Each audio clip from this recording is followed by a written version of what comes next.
আসসালামু আলাইকুম। আমি মূলত আজকে সকালে এসেছি তনু, সোহাগী জাহান তনু, তার কেসটা নিয়ে আলাপ করার জন্য। আমি গতকালকে একটা পোস্ট শেয়ার করেছি যে সোহাগী জাহান তনুর বর্তমানে যে রিপোর্টটা বেরিয়েছে যে 3 জন সেনাবাহিনী সদস্য জড়িত, দিস ট্রু। এটা আমি কনফার্ম করেছি গত সপ্তাহে। আমি অ্যাকচুয়ালি ইলিয়াস হোসেনের একটা ইয়াতে শুনতেছিলাম যে সোহাগী জাহান তনুর ফাদারের সাথে কথা বলতেছে। অ্যান্ড আমি অ্যাকচুয়ালি আমার যে তথ্য ছিল ওইটার সাথে ম্যাচ করতেছে না। আই ওয়াজ অ্যানয়েড যে আমি আসলেই বিশ্বাস করতাম যে সেনাবাহিনীর কোনো সদস্য এটার সাথে জড়িত না। এখন আমি জানাবো কেন আমি এতদিন এই কেসটাকে ডিফেন্ড করে আসছিলাম। আমার নর্মালি সত্য, স্পেশালি গুম খুন, এই দুটোর সাথে আমি কোনো কম্প্রোমাইজ করি না। 2016-তে যখন এই ঘটনাটা হয় তখন কিন্তু আমি সেনাবাহিনীতে না, আমি তখন বিজিবিতে আমি যেহেতু বিজিবিতে ছিলাম, আমি বিজিবি থেকে গিয়েছি হচ্ছে আর্মি সিকিউরিটি ইউনিট, যেটা সেনাপ্রধানের গোয়েন্দা সংস্থা, যেটা আমি তখন সেখানে ছিলাম। ওখান থেকে আমি চলে গেলাম বিজিবিতে। মেইনলি কাহিনী একটাই ছিল, তখনকার যে কমান্ড্যান্ট ছিল ফজল স্যার। আমি বলেছিলাম যে আমার ঢাকায় মাত্র 1 বছর চাকরি, আমি ঢাকায় রিটায়ারমেন্টের টাইম ক্লোজ হয়ে গেছে, সো আমি চাচ্ছি। উনি আমাকে বিজিবিতে পাঠিয়ে দিচ্ছে, বিজিবিতে গিয়ে বলো যে তোমাকে ঢাকায় রাখতে। আমি বললাম বাপ কথা শুনেন না স্যার, চাচা কথা শুনবে। এনিওয়ে, আমি তখন বিজিবিতে ছিলাম। বিজিবিতে থাকার সময় বিজিবিতে আমি যখন এএসইউ থেকে বিজিবিতে যাই, তখন ফজল স্যার হ্যান্ড ওভার করে হচ্ছে ব্রিগেডিয়ার ফয়েজ, মানে বর্তমানে যে লেফটেন্যান্ট জেনারেল ফয়েজ, উনার কাছে। তা আমি উনাকে পেয়েছি, উনি থাকা অবস্থায় আমি বিজিবিতে গেলাম। আমি বিজিবি থেকে যখন ঢাকায় এসেছি কোনো কারণে, আমি ফয়েজ স্যারের অফিসে গিয়েছিলাম কাজে, বা আমার এই মুহূর্তে মনে নাই। আমি তখন বললাম যে স্যার, এই তনু হত্যা কেস নিয়ে কি হচ্ছে, এটা নিয়ে এত কথা হচ্ছে কেন? লোকজন তো সেনাবাহিনীকে নিয়ে খারাপ কথা বলতেছে, এটা কারণটা কি? উনি আমাকে স্পষ্ট বললেন যে এটার সাথে সেনাবাহিনীর কোনো সম্পর্ক নাই, এটার সাথে সিভিলিয়ানদের সম্পর্ক। পুলিশ ইনভেস্টিগেশনে বারবার বাধা দিচ্ছে, সেনাবাহিনী কোঅপারেট করতেছে। আমি বলি, এটা কেমনে সম্ভব ক্যান্টনমেন্টের ভিতরে? তারপরে উনি একটা ডিসগাস্টিং কথা বললেন, সেটা হচ্ছে তনু মেয়েটার চরিত্র খারাপ, বিভিন্ন জায়গায় যাইতো, তার বয়ফ্রেন্ড টয়ফ্রেন্ড ছিল, এরা কিছু একটা করতে পারে, এবং পুলিশ অ্যাকচুয়ালি ইনভেস্টিগেশন করতেছে। আমি জিনিসটা পরবর্তীতে, আমি তো তখন সাথে সাথে এর কিছুদিন পরে ব্যস্ত ছিলাম, বিদেশে চলে গেল। আমি অ্যাকচুয়ালি খেয়াল করে দেখলাম যে সেনাবাহিনী এটার মধ্যে কোনো সদস্য, কোনো অফিসার, হাই লেভেলের কেউ এটার সাথে জড়িত হওয়ার সম্ভাবনা কম। সৈনিক যদি জড়িত হয়ে থাকে, সৈনিকদের কেন সেনাবাহিনী কভার করবে? সেনাবাহিনী কেন এদেরকে মানে কভার করবে? এটা তো হওয়া সম্ভব না। এটা থেকে আর্মির কি লাভ? আর্মির রিপুটেশন এমনিই নষ্ট হচ্ছে ইয়ার ভিতরে থাকার জন্য, পুলিশ কোঅপারেশন করতেছে না।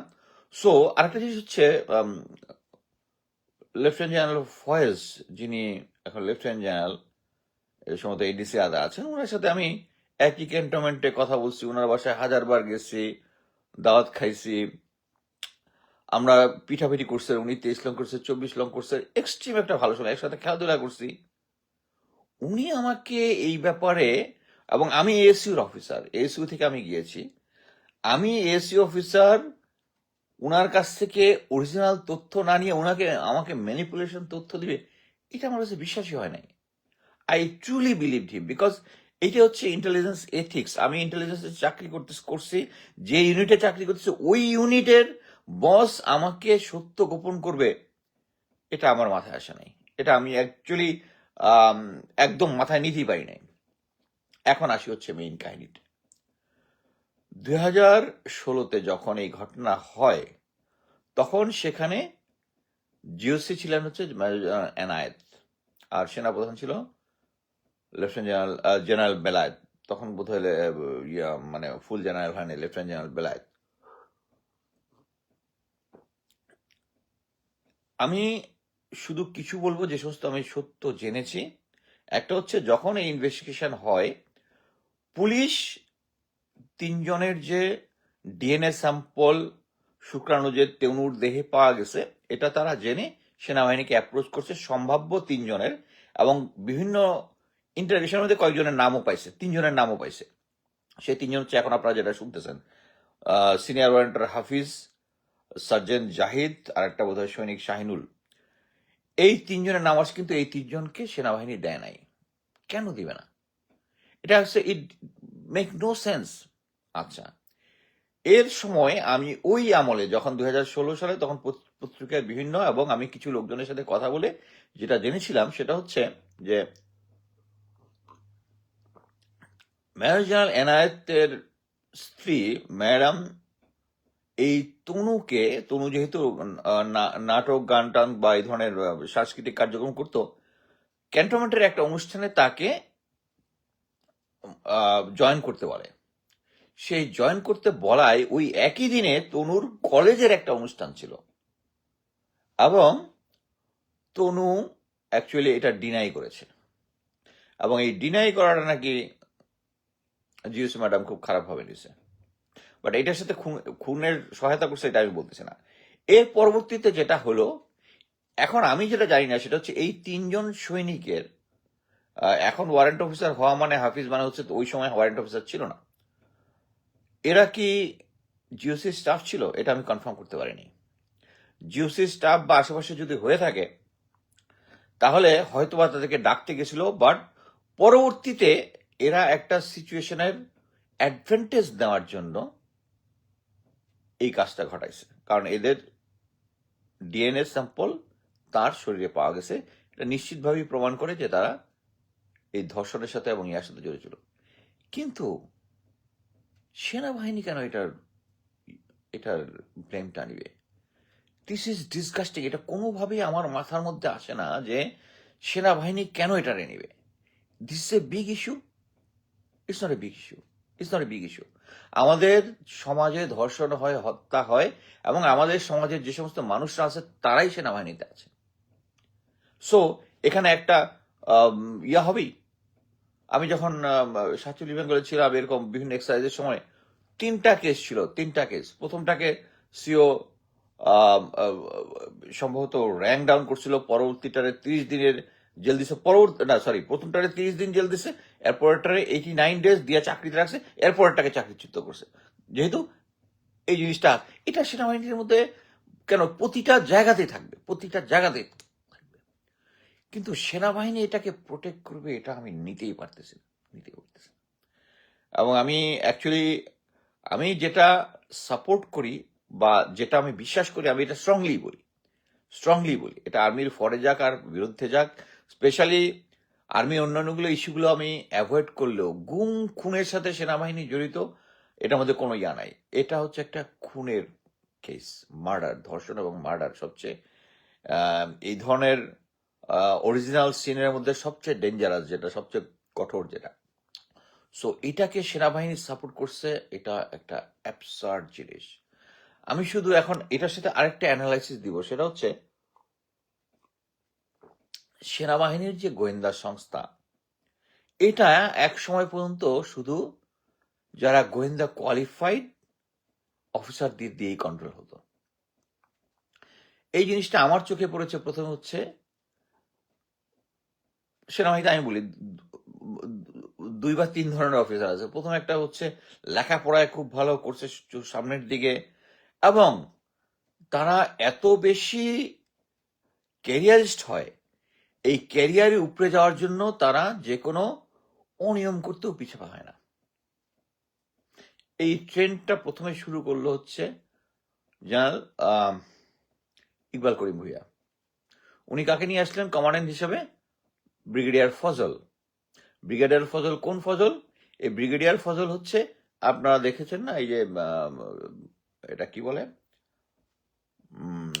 নির্বাচন কমিশনারের ব্রিগেডিয়ার ফজল, সানাউল্লাহ মোহাম্মদ আবুল ফজল সানাউল্লাহ স্যারের নাম। উনি আমার ডাইরেক্ট বস ছিলেন, উনি ক্যারিয়ার অফিসার। সো আমি স্পষ্ট কাছে ওনার আন্ডারে আমি কাজ করেছি, যেটা দেখেছি তাদের মেইন কাজটা থাকে হচ্ছে সরকারকে কি বলে সিনিয়রকে খুশি করা, সিনিয়রকে খুশি করে নেক্সট র্যাঙ্ক পর্যন্ত যাওয়া।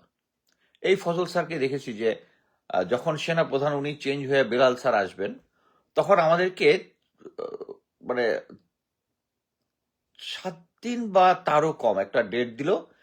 পুরা যতগুলো ইউনিট আছে ইউনিটের মধ্যে বিভিন্ন ধরনের তাদের ডাটা ডাটা টাটা নিয়ে আসছে। যেমন এর মধ্যে একটা ছিল ব্যাংকের ডাটা, মানে কোন ব্যাংকের প্রাইভেট ফান্ডে কত আছে, সরকারি ফান্ডে কত আছে, যেগুলো সেন্সিটিভ ইনফরমেশন।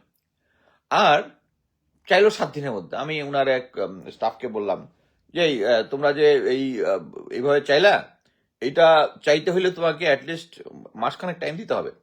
তুমি এএসইউর পলিসি লেটার এত বাইর করো, ওই এসইউ না, এটা এমআই লেটার, পলিসি লেটার বাইর করো, ওখানে দেখো কি লেখা আছে, এই ধরনের হইলে কতদিন দিতে হবে।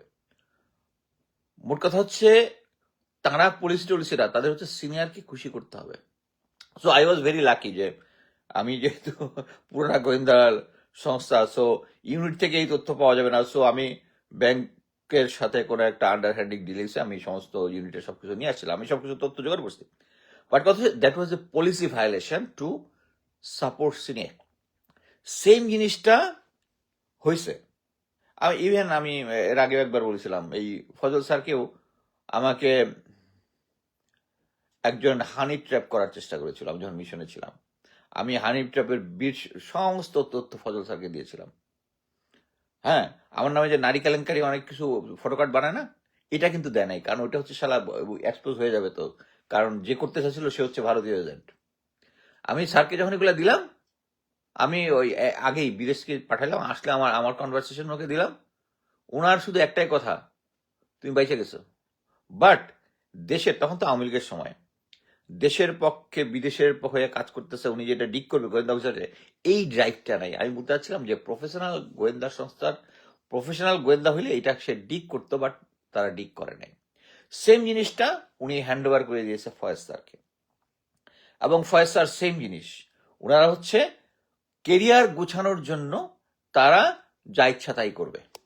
আপনি একটা জিনিস দেখেন যে আমি ফয়েজ স্যারকে জিজ্ঞেস করলাম যে তনু হত্যার বিচার, উনি যে স্টোরিটা বললো সেটা হচ্ছে তাকে জেনারেল বেলাল স্যার যে চিফ ছিলেন, যেভাবে ওনাকে ব্রিফ করছেন সেই ওইভাবে দিয়েছেন। আমি যে একটা গোয়েন্দা অফিসার, আমার পক্ষে কিন্তু শেয়ার করে নাই, কারণ কি, তাহলে ওনার যে মানে মেইন গোলটা অ্যাচিভ না হইতে পারে। সো এই কাজটা উনি করছেন। এখন আপনি চিন্তা করে দেখেন যে বাংলাদেশের সিনিয়র অফিসাররা তারা সত্য প্রকাশে, মানে নর্মালি যেটা হয় ইংলিশে যেরকম আছে, নাইটসদের একটা ইয়ে আছে, সেইং আছে যে speak the truth even in the face of your death. Actually knights কি মানে মানে মধ্যযুগে যারা নাইটস ছিল, বর্তমান যুগে হচ্ছে তারা সেনা অফিসার। তাদের সত্যের সাথে ওইভাবেই শক্ত থাকার কথা তারা থাকতেছে না। তারা সিনিয়র বলতেছে এই তনু হত্যা, একটা দেশ, আমরা একটা মুসলিম জাতি, এই মেয়েটা একটা ইনোসেন্ট মেয়ে, তাকে শুধু হত্যাই করে নাই, তার নামে খারাপ ব্লেম দিছে। যে মেয়েটা আসলে হিজাব টিজাবও পড়তো, তার নামে খারাপ ব্লেম দিচ্ছে। আপনি চিন্তা করতে পারছেন? একটা সাধারণ মানুষ পারবে? একজন সাধারণ মানুষ, আমি কোনোভাবে এই যে তনু হত্যা জিনিসটা হয়েছে, এটাকে আমি সাপোর্ট দিতে পারলাম না। তারপর আমি চুপ থাকবো? আমি বলবো যে এই মেয়েটা চরিত্র খারাপ? জেনারেল ফয়েজ আমাকে তখন বলছে যে মেয়েটার চরিত্র খারাপ। এইটাই হচ্ছে বাংলাদেশ সেনাবাহিনীর সবচেয়ে বড় সমস্যা। সেটা হচ্ছে তারা ওই ভারত থেকে শুরু করে এই সিনিয়র আওয়ামী লীগ যে প্র্যাকটিসটা দিয়ে গেছে, যে সমস্ত অফিসারদের মধ্যে গ্রিড আছে, উপরে যাওয়ার জন্য যা ইচ্ছা তাই করতে প্রস্তুত, তাদেরকে এই নিয়ে সমস্ত ইম্পর্টেন্ট জায়গার মধ্যে তারা রাখলে তারা ওই সাপোর্টটা দেয়। এই কারণেই তনু হত্যার মতো একটা জিনিস আমরা ভুলে যাই। মুসলমান হিসাবে বলা আছে কোরআনে যে আমরা যদি একটা ইনোসেন্ট মানুষকে হত্যা করি, সে যেন পুরা গোটা হিউম্যানিটিকে হত্যা করেছে। So general Belal, general Enayet, যারা ব্রিগেডিয়ার তখনকার ফয়েজ, যারা এই জিনিসটা আপনারা কাভার করেছেন, আপনারা পুরা আপনার পুরো হিউম্যানিটিকে হত্যা করেছেন। বাংলাদেশ সেনাবাহিনীর ইজ্জতের জন্য এই জিনিসটা কাভার করবেন। এখন কি হয়েছে? এখন এখন কি হয়েছে? এখন কি বাংলাদেশ সেনাবাহিনীর ইজ্জত বেড়ে গেছে? যে লোকটা এই যে সিনিয়র অফিসার হাফিজ, তার মানে ওই সময় তো সিনিয়র অফিসার, তাকে প্রমোশন দিয়ে পর্যন্ত নিয়ে আসছে। কারা নিয়ে আসছে?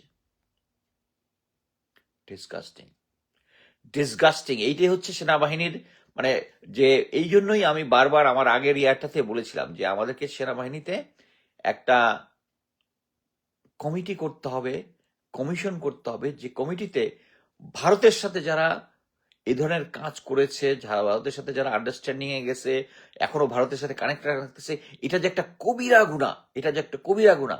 যারা গুম খুন করেছে তারা যে একটা কবিরা গুণা। সেনাবাহিনীতে এর সব কাজ করলে যেটা, এদেরকে ঘৃণা করতে হবে। অ্যাটলিস্ট আপনি যদি দুর্বল হইতে পারেন, আল্লাহ এইটুকু বলে দিচ্ছে যে অন্যায় দেখলে অ্যাটলিস্ট ঘৃণা করেন, ঘৃণা করেন।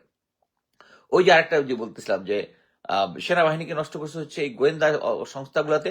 ডিজিএফআই তো পুরাই চলতে হচ্ছে যাদের গোয়েন্দা কোয়ালিফাইড নাই, জীবনে কোনোদিন গোয়েন্দা কাজ করে নাই, শুধু ফ্যামিলিতে আওয়ামী লীগ আছে বা এখন হয়তো বিএনপি আছে, অথবা তারা এখন ডিজিএফআই। এই যে যারা ফজলে সরি ফজলে রহমান না, জেনারেল ইকবাল করিম ভুইয়া নিয়ে আসছিল ফজল, ব্রিগেডিয়ার ফজল স্যারকে, এখন নির্বাচন কমিশনার। উনি এখন কিভাবে দেশটাকে বেচলেন? এই যে ইলেকশন ইঞ্জিনিয়ারিং করে উনি দেশটাকে কিন্তু বেঁচে দিলেন।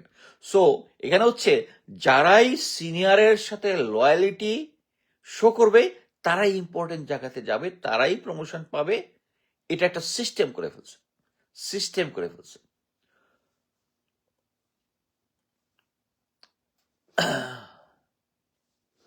আচ্ছা, এখন দেখেন সেনাবাহিনীতে সিনিয়র তার লয়াল লোকজন চাবে, হইতে পারে, বাট সেনাবাহিনীতে লয়ালিটি কিভাবে হয়? মনে করেন আমি আমার সিনিয়রের প্রতি লয়াল, আমার কমান্ডারের প্রতি লয়াল কেন হব? যখন আমি জানবো যে আমার বিপদে তার পাশে দাঁড়াবে, যুদ্ধে যখন যাব সে আমার জন্য বুলেটটা নিবে, আমার সিনিয়র বুলেটটা নিবে। এইভাবে সেনাবাহিনীর লয়ালিটি হয়। সেনাবাহিনীতে আমি সিনিয়র এর আদেশ চোখ বন্ধ করে পালন করব যখন আমি জানবো এই সিনিয়র অ্যাকচুয়ালি আমার পক্ষে কাজ করতেছে, আমাকে সাপোর্ট করতেছে, আমাকে, এবং আমাকে যদি তার জন্য জীবন দিতে হয় তাহলে আমাকে সে বুঝায় বলবে যে এই যুদ্ধের ফ্রন্টে তোমাকে হয়তো জীবন দিতে হবে, বাট দেশের জন্য আমাকে বলবে। আমাকে ভুল তথ্য দিয়া পাঠাবে না, ভুল তথ্য দিয়া পাঠাবে না। এই যে সেনাবাহিনীর প্রমোশন এবং অন্যান্যর পিছনে দিয়া লয়ালিটি ক্রয় করা, এটা আমাদের অ্যাকচুয়ালি আমাদের সেনাবাহিনীটাকে শেষ করে দিচ্ছে, সেনাবাহিনীর সিস্টেমটাকে শেষ করে দিচ্ছে। এই কারণেই তনু হত্যা হয়, আর সিনিয়রের আদেশে গোয়েন্দা সংস্থা এবং তারা এটাকে লুকায় ফেলায়, লুকায় ফেলায়। বাট আমি সেলুট জানাই ব্রিগেডিয়ার জেনারেল শামস, যিনি বর্তমানে security adviser to prime minister.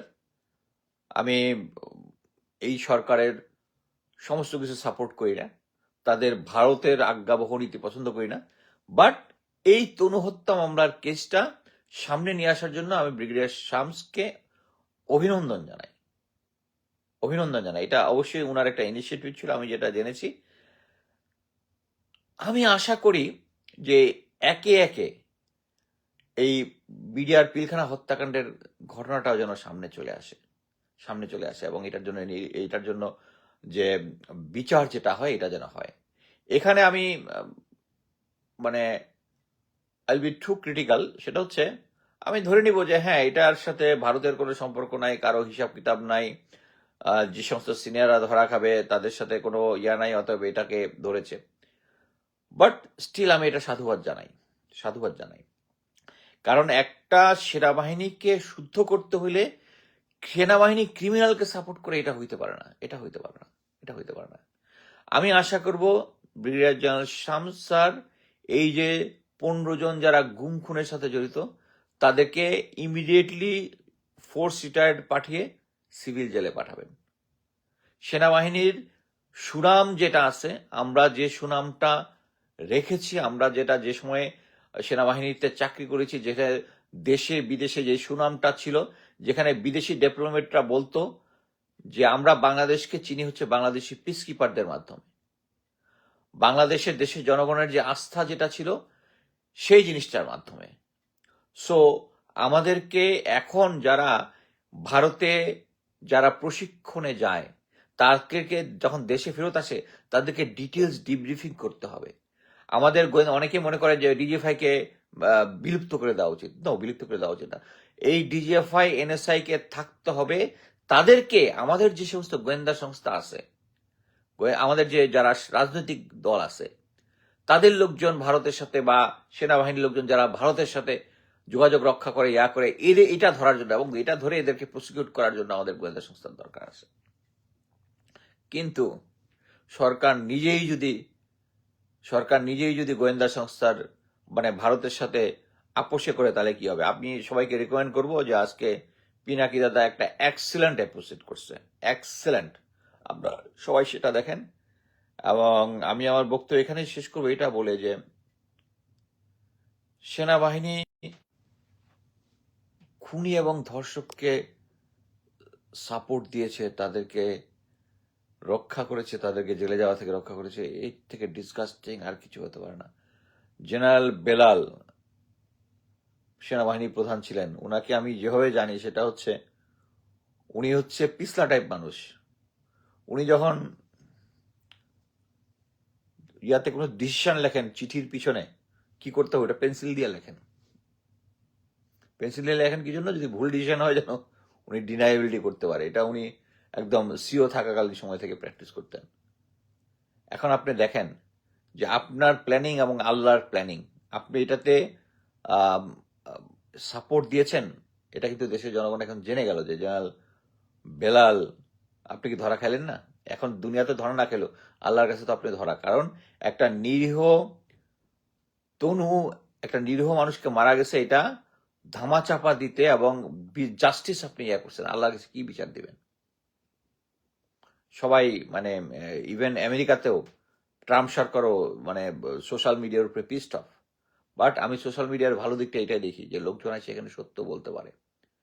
American সরকার যেরকম শুধু ফক্স নিউজ তাদের যে নিজস্ব মিডিয়া দিয়ে লোকজনকে যেমন ইরাক ওয়ার, আফগানিস্তান ওয়ারে যেভাবে মানে ডাম করে রাখছিল, এখন আর পারতেছে না। এখন ক্রিস কর্নেল ম্যাকগ্রেগার, রিটার, এমআই এর টাকার কার্লসন, আরো অনেকে, তারা এসে কিন্তু সত্য ঘটনাটা সামনে বলতেছে। সো আপনারা সেনাবাহিনীতে যতই 2 নাম্বারই করেন, এখন যে নেক্সট কেস এখনো ইয়াকে রেখে দিচ্ছেন, জেনারেল ওয়াকারকে রেখে দিচ্ছেন। নেক্সট যদি কোনো ভারত বান্ধব জেনারেল আসে আমরা কথা বলবো। সো শেষে একটাই বলতে চাচ্ছি, আমাদের সেনাবাহিনী এটা একটা ট্রেডিশনাল সেনাবাহিনী ছিল। এটাকে আগের পর্যায়ে নিয়ে যাওয়ার জন্য সেনাবাহিনীর সদস্যদেরকে কঠোর হইতে হবে। তারা যদি জানে কেউ ভারতের সাথে আন্ডারস্ট্যান্ডিং করে সিনিয়রিটিতে গেছে, তাদেরকে অ্যাটলিস্ট কোনো ক্ষমতা না থাকলেও ঘৃণা প্রদর্শন করতে হবে। ভারতের দালালদের সেনাবাহিনী গোয়েন্দার সঙ্গে কোনো স্থান নাই। আমি শেষে সোহাগী জানান তরুর রুহের মাগফিরাত কামনা করতেছি। অসহায় মেয়েটা নিজের লেখাপড়া চালাতো, নিজের টিউশনি করে হিজাব পড়তো, ধর্মীয় অনুশাসন মেনে চলতো, প্রাইভেট পড়াতো। তার বাবা একজন, সম্ভবত আমি যেটা শুনেছি, এমইএস এর কমিশন, মিলিটারি ইঞ্জিনিয়ারিং সার্ভিসের। তাদের উপর একটা অন্যায় হয়েছে, এবং আমি বলি, আমি এসইউতে থাকতে এর কাছাকাছি সিচুয়েশন দেখেছি, কিন্তু কেউ আনপানিশ যায়নি। একটা সিচুয়েশন আমার কাছে মনে হয়েছিল যে তাকে বাঁচিয়ে দিতে পারে। আমি তখন ক্যাপ্টেন, পরবর্তীতে ব্রিগেডিয়ার রিটায়ার করছে, ব্রিগেডিয়ার শামস আমার ওসি ছিলেন তখন আর কি। আমি তাকে তখন বলেছিলাম, স্যার আমার রিপোর্টটা আমি করেছিলাম, যে রিপোর্টের স্যার একটা মানে উনি যেহেতু আমার পক্ষে সাইন করবেন, আপনি একটা লাইন কাটতে পারবেন না। And he said, sir don't get excited, আমরা কেউ অন্যায়কে সাপোর্ট দিব না। ওই ওই ওই ব্রিগেডিয়ার শামস কিন্তু ছিল প্রফেশনাল গোয়েন্দা অফিসার। উনি এখন বিভিন্ন পত্রপত্রিকায় শেখ হাসিনার সময় লিখতেন। এই প্রফেশনাল গোয়েন্দা সংস্থার থেকে প্রফেশনাল সকল প্রফেশনাল অফিসারদের কাছে চলে গেছে, কেরিয়ার অফিসারদের কাছে চলে গেছে। সো বাংলাদেশের সাইজ হয়ে যাচ্ছে।